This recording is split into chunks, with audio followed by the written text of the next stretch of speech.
சிம்ம ராசி நேயர்களுக்கான குருபெயர்ச்சி பலன்கள் 2026. உங்களுக்கு குரு பகவானுடைய பார்வை 4ஆம் வீட்டையும் 6ஆம் வீட்டையும் 8ஆம் வீட்டையும் பாக்குறாரு. என்ன மாதிரியான பலன்களை தராரு? நோய், எதிரி, கடன், இதனுடைய பாதிப்புகள் மேக்சிமம் உங்களுக்கு இருக்கிறது கோபத்தினால ஏற்படும் பாதிப்புகள். அதன் மூலமா தான் நிறைய பேர் உங்களுக்கு நட்பா இருந்தவங்க கூட எதிர்க்காது. ஒரு மனுஷங்களுக்கு மத்தியில போறதுனாலும் சரி, நான் இவனை கொல்லாம விட மாட்டேன், இவனை வெட்டாம வர மாட்டேன்னு சொல்லி மனசளவுல நிறைய ஒரு என்ன சொல்றதுன்னா ஒரு சண்டையோட ஒரு வீட்டுல இருந்தாலும் நிம்மதியா இருக்கக்கூடாது. எங்கடா சண்டைக்கு அலைவோன்னு சொல்லி ஒரு மைண்ட் தாட்ல இருப்பீங்க. யாராவது உங்களை ஒரு வார்த்தை பேசிடக்கூடாது. உங்களுக்கு சட்டுன்னு எல்லாருக்கும் வாய் பேசிட்டு அப்புறம் தான் கை பேசினா உங்களுக்கு ஃபர்ஸ்ட் கை தான் பேசும். சில இடத்துல பாத்தீங்கன்னா ஆபரேஷன் பண்ணி தான் ஆகணும்லாம் சொல்லியிருப்பாங்க. ஏதேனும் வகையில உடம்புக்கு முடியாம போயிருக்கு அப்படின்னு ஆபரேஷன். ஆனா இந்த காலகட்டத்துல ஆபரேஷனே பண்ணாம சரியாயிருச்சுப்பா அப்படிங்கிற விஷயத்த கொண்டு வராங்க. சரி, எல்லாமே நல்லா இருக்குது, என்னதான் பிரச்சனை அப்படின்னு வரும்போது 12ஆம் இடத்துல இருக்கிறதுனால அவர் என்ன பாதிப்பா கொடுக்கிறாரு அப்படின்னா,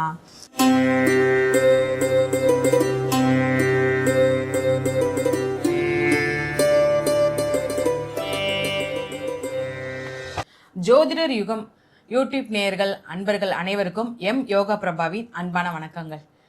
இந்த யூடியூப்ல நம்ம என்ன இந்த விஷயம் பார்க்க போறோம்னு பார்த்தோம்னா, குருபெயர்ச்சி பலன்கள் 2026 வச்சு பார்க்க போறோம். வைகாசி மாதம், தமிழ் மாதம் வைகாசி மாதம் 18ஆம் தேதி மற்றும் ஆங்கில மாதம் ஜூன் மாதம் 2ஆம் தேதி. சரிங்களா? இந்த தேதிகளை புனர்பூசம் 3ஆம் பாதம் மிதுன ராசியில் இருக்கிற குரு பகவான் புனர்பூசம் 4ஆம் பாதம் கடக ராசிக்கு சஞ்சாரம் செய்கிறாரு. அதாவது அவருடைய உச்ச வீட்டுக்கே டிராவல் பண்றாரு. அப்படி இருக்கும்போது என்ன மாதிரியான பலன்களை, பல மாற்றங்களை நம்மளுக்கு குரு பகவான் கொடுக்குறாங்கிறத பார்க்கலாம். சரிங்களா? ஃபர்ஸ்ட் பொது பலன்கள். என்ன மாதிரியான பலன்கள்? முதல்ல பாத்தீங்கன்னா, நடக்கிற போர் யுத்தங்கள் அனைத்தும் ஒரு சமாதான உடன்படிக்கைக்கு முடிவுக்கு கொண்டு வரதுக்கு உண்டான சூழலை குரு பகவான் ஏற்படுத்தி கொடுக்குறாரு. அது மட்டும் இல்லாம சில இடங்கள்ல ஒரு அதிகமான மழையும் ஒரு விவசாயம் செழிப்பாக வளர்றதுக்கு உண்டான ஒரு வாய்ப்பை ஏற்படுத்தி கொடுக்குறாரு. அதாவது இந்த காலகட்டத்துல பாத்தீங்கன்னா, சில நிலங்கள்லாம் தரிசா போய் கிடக்கு, இல்ல அந்த நிலங்கள்ல ஒண்ணுமே வராது, எந்த எதுவுமே அதுல முளைக்காதுன்னு சொல்லி போட்டிருக்கிற இடத்த கூட இந்த டைம் நம்ம உழுகிறதோ, ஏதோ ஒரு மக்காச்சாலம் போறது, ஏதாவது ஒரு விஷயம் போட்டு அதன் மூலமா காய்கறிகள் போறது மூலமா ஒரு நல்ல விளைச்சலை நம்ம பார்க்க போறோம்.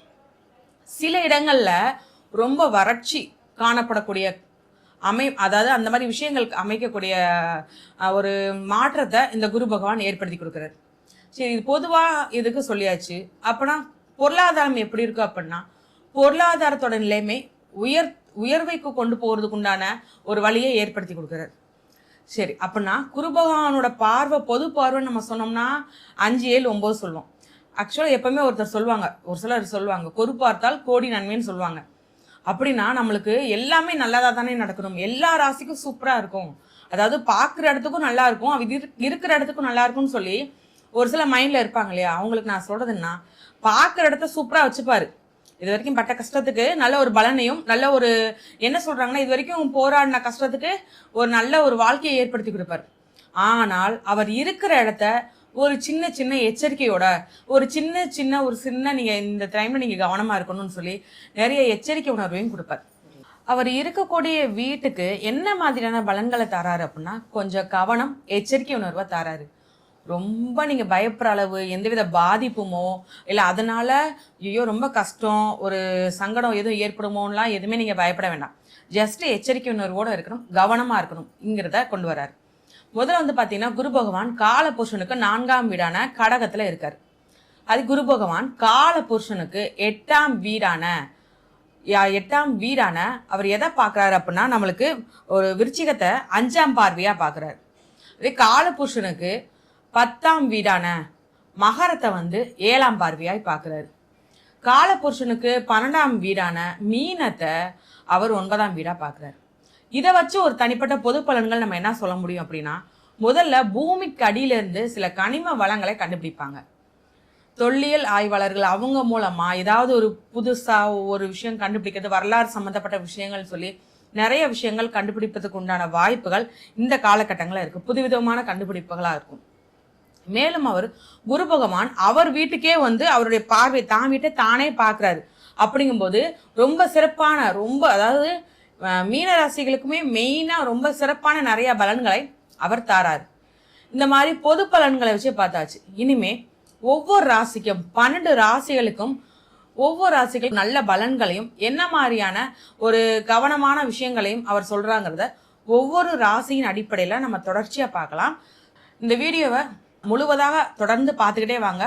ஒவ்வொரு ராசினருக்கும் எந்த மாதிரியான வழிபாடு பண்ணாலும் சிறப்பம்சமாகவும் இருக்கும் அப்படிங்கிறத ஒவ்வொரு வீடியோலையும் நம்ம கடைசியாக சொல்லுவோம். நீங்கள் அதை கவனமாக கேட்டு அதன்படி வழிபாடு பண்ணுங்க. இந்த பாதிப்புகளுடைய அதோடைய பயமோ அதனுடைய ஒரு குழப்பமான சூழ்நிலை எதுவுமே உங்களுக்கு இருக்காது. சிம்ம ராசி நேயர்களுக்கான குருப்பெயர்ச்சி பலன்கள் 2026. உங்களுக்கு குரு பகவானுடைய பார்வை 4ஆம் வீட்டையும் 6ஆம் வீட்டையும் 8ஆம் வீட்டையும் பார்க்கிறார். என்ன மாதிரியான பலன்களை தராரு அப்படின்னு சொல்லி பார்க்கும்போது 4ஆம் வீடு சுகஸ்தானம், தாயார் ஸ்தானம். உங்களுக்கு கிடைக்கக்கூடிய சுகம் அனைத்தும் கிடைக்க போகுது. அதாவது வண்டி வாகனம் வாங்குறதுனாலும் சரி, ஒரு சொந்த வீடு வாங்குறதுனாலும் சரி, நிறைய முயற்சி பண்ணிக்கிட்டே இருப்பீங்க. வாங்கன்னு நினைச்சு பண்ணிக்கிட்டே இருப்பீங்க. ஆனா உங்களுக்கு அந்த வாய்ப்பு அமைஞ்சிருக்கவே அமையல. இந்த காலகட்டம் நீங்க வீடு கட்டுறதுக்குண்டான யோகத்தையும் இல்ல ஏற்கனவே கட்டியிருக்கிற வீட்டை வாங்குறதுக்குண்டான யோகத்தையும் கொடுக்குறாரு. அப்புறம் வண்டி வாகனம், எனக்கு இந்த வண்டி தான் வாங்கணும் ரொம்ப நாள் ஆசை, வாங்க முடியாம இருக்குன்னு சொல்லும் போது நீங்க இந்த வண்டி இந்த டைம்ல நீங்க வாங்குறதுக்கு உண்டான அமைப்பு அதிகமாகவே இருக்கு. முக்கியமா அடுத்து தாயார் ஸ்தானம். தாயாருக்கு ஏதேனும் ஒரு பாதிப்புகள் இருந்து இந்த காலகட்டம் அது அவங்களை விட்டு அகலப்போகுது. அவங்களுக்கு ஒரு பிரச்சனைகள் அனைத்தையுமே அவங்க விட்டு அகலப்போகுது. தாயார் மூலமா ஒரு நற்செய்தி, தாயார் வழி மூலமா உங்களுக்கு சொத்துக்கள் கிடைக்கிறதுக்கு உண்டான வாய்ப்புகள் இந்த காலகட்டங்கள இருக்க போகுது. உங்களுக்கு மதிப்பு மரியாதையும் அதிகரிக்க போகுது. அதாவது உங்களுடைய சுய முயற்சினால, சுய முன்னேற்றத்தினால உங்களுக்கு பேரும் புகழும் கிடைக்க போகுது. இந்த மாதிரியான நிறைய நல்ல விஷயங்கள் ஸ்டார்டிங்லேயே ஒரே பாசிட்டிவ் தான் உங்களுக்கு.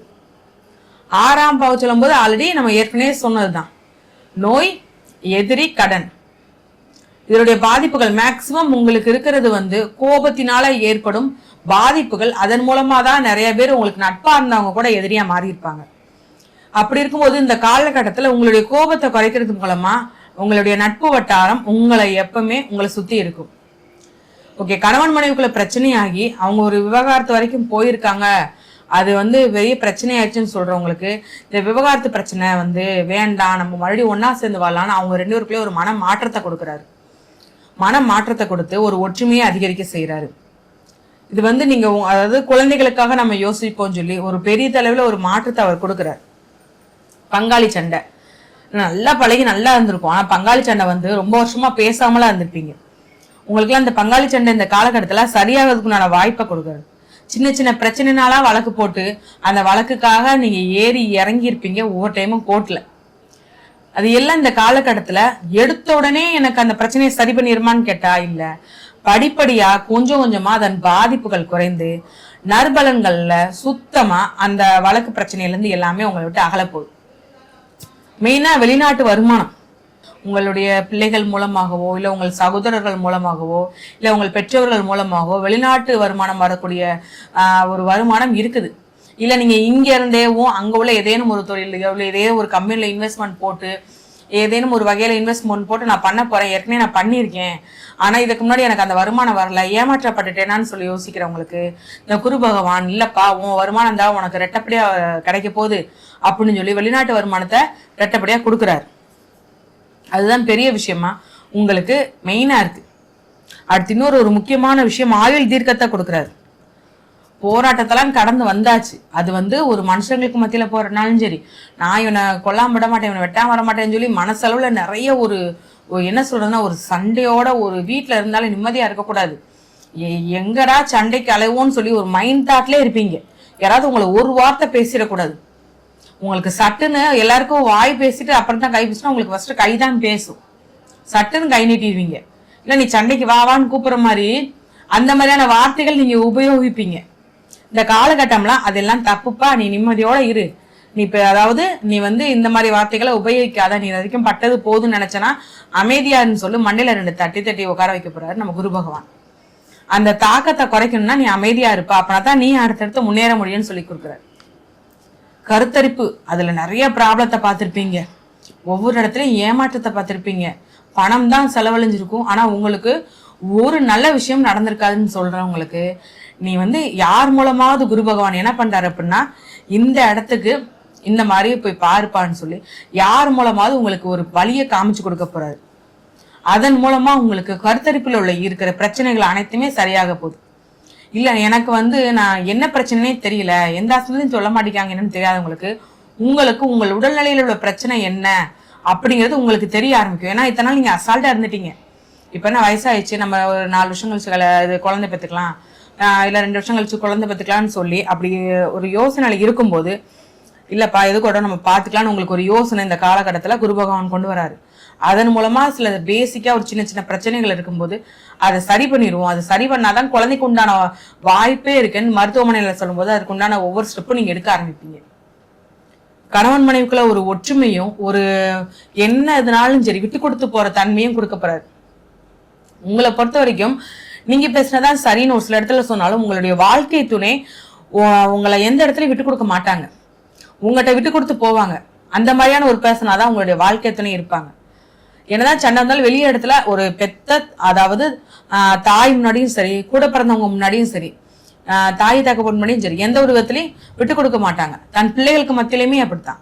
ஒரு ஆணா இருந்தாலும் சரிதான், ஒரு பெண்ணா இருந்தாலும் சரி, எந்த இடத்துலயும் விட்டு கொடுக்க மாட்டாங்க. அதனால எந்த விதத்திலையும் குடும்ப வாழ்வு எந்தவித பாதிப்பும் இல்லாம அது வாடுக்கு ஒரு நிம்மதியா சந்தோஷமா லைஃப் போய்கிட்டே இருக்கும். சில இடத்துல பாத்தீங்கன்னா ஆபரேஷன் பண்ணிதான் ஆகணும்லாம் சொல்லியிருப்பாங்க. ஏதேனும் வகையில உடம்புக்கு முடியாம போயிருக்கு அப்படின்னு ஆபரேஷன். ஆனா இந்த காலகட்டத்துல ஆபரேஷனே பண்ணாம சரியாயிருச்சுப்பா அப்படிங்கிற விஷயத்த கொண்டு வராங்க. சரி, எல்லாமே நல்லா இருக்குது, என்னதான் பிரச்சனை அப்படின்னு வரும்போது 12ஆம் இடத்துல இருக்கிறதுனால அவர் என்ன பாதிப்பா கொடுக்குறாரு அப்படின்னா, வெளிநாட்டு வருமானத்தை கொடுக்குறாரு. ஆனா வெளிநாடு போறதுக்கு உண்டான வாய்ப்பை தாமதப்படுத்துறாரு.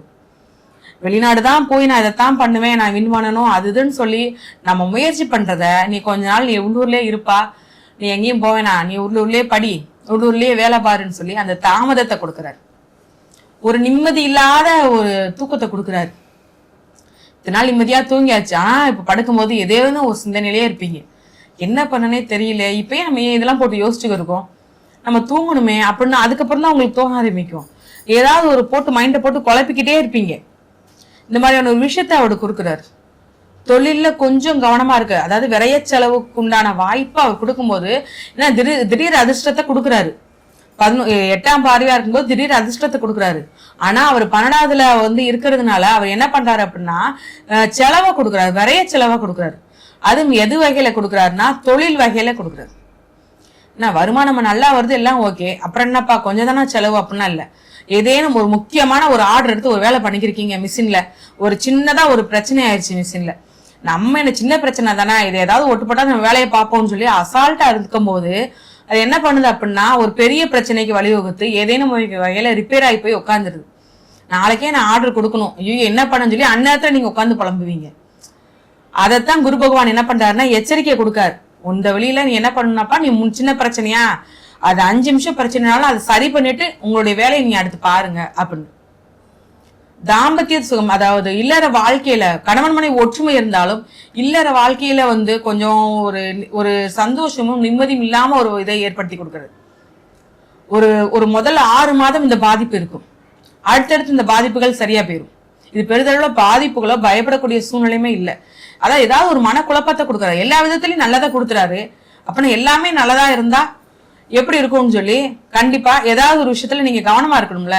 அப்படிங்கிற மாதிரியான விஷயத்துல இந்த மாதிரியான ஒரு கணவன் மனைக்குள்ள ஒரு தாம்பத்தியத்தையும் மேலும் ஒரு தொழிலையும் செலவையும் வெளிநாடு வாழ்க்கையில ஒரு என்ன சொல்ற வெளிநாடு போறதுக்குண்டான முயற்சிகளை தாமதத்தையும் கொடுக்குறாரு. அதனால இது வச்சு பயப்படாம நீங்க என்ன வழிபாடு பண்ணா சிறப்பா இருக்கும்னு சொன்னா, முக்கியமா நீங்க வழிபாடக்கூடிய தெய்வம் வந்து சிவபெருமான் வழிபாடு பண்ணுங்க. சிவபெருமான் பார்வதி தாயார் வழிபாடு பண்ணுங்க. உங்களால முடிந்தா சனிக்கிழமை தோறும் ஒரு 10 நிமிஷம், ஒரு 5ல இருந்து 10 நிமிஷம் கோயில போய் உட்காந்து அமைதியா உட்காந்து ஒரு கண்ணை மூடி உட்காந்துருங்க. ஏன்னா உங்களுடைய உடல்நிலை பாதிப்புன்னு சொல்லி சரியானாலும் அந்த கோபத்தினால வரக்கூடிய ஒரு படபடப்பு உங்களுக்கு இருந்துகிட்டே இருக்கும். ஏதாவது ஒரு விதத்துல யாராவது ஒரு வார்த்தை சொன்னா போதும், என்னைய பார்த்து இவங்க எப்படி சொல்ல போச்சுன்னு சொல்லி அப்படியே சண்டைக்கு நெஞ்சு நிமித்துட்டு போற மாதிரி இன்னொரு விஷயங்கள் இருக்கும். போய் அமைதியா ஒரு தியானம் பண்ற மாதிரி உட்காந்துட்டீங்கன்னா அங்க அந்த மைண்ட் வந்து கொஞ்சம் ரிலாக்ஸ் ஆகி கோவில இருக்கிற அனைத்து பாசிட்டிவான வைப்ரேஷனும் உங்களுக்கு வர ஆரம்பிச்சிடும். அப்போ உங்களுக்கே கொஞ்சம் புரிய ஆரம்பிக்க ஆரம்பிச்சிடும். வாரத்துல ஒரு 2 நாள் போயிட்டு வாங்க. உங்களுக்கு உங்களுடைய மாற்றம் உங்களுக்கே தெரிய ஆரம்பிச்சிடும். உங்களுக்கும் உங்களோட குடும்பத்துக்கும் கடவுளின் ஆசீர்வாதம் பரிபூர்ணமா கிடைக்கும். இது வரைக்கும் பார்த்தது எல்லாமே பொது பலன்கள். அதாவது சிலர் ஏற்கனவே நம்ம வீடியோ போட்டது அது மாதிரி பார்த்து, இல்லை ஏதேனும் ஒருத்தவங்க கேட்கும்போது கீழே கமெண்ட்ஸ்லேயே நிறைய பேர் கொடுத்துருப்பாங்க. இல்லை எங்கள் இதுக்கு நீங்கள் சொன்ன இந்த ஒரு விஷயம் தான் நடந்திருக்கு, இந்த விஷயம் ஏன் நடக்கலை அப்படிங்கிற மாதிரி கேட்கும்போது, இது வந்து பொதுவான பலன்கள் சார். மேச ராசிக்கு, ரிஷப ராசின்னு சொல்லி ஒவ்வொரு ராசிக்கும் இது வந்து பொதுவான பலன்கள் மட்டுமே. ஒவ்வொருத்தருடைய ஜாதகத்தில் அக்யூரேட்டாக அவங்களுக்கு பிறந்த தேதி நேரத்தை வைத்து பார்த்தா மட்டுமே அவங்களுக்கு என்ன மாதிரியான நேரம் நடக்குதுங்கிறத நம்ம அக்யூரேட்டாக சொல்ல முடியும்.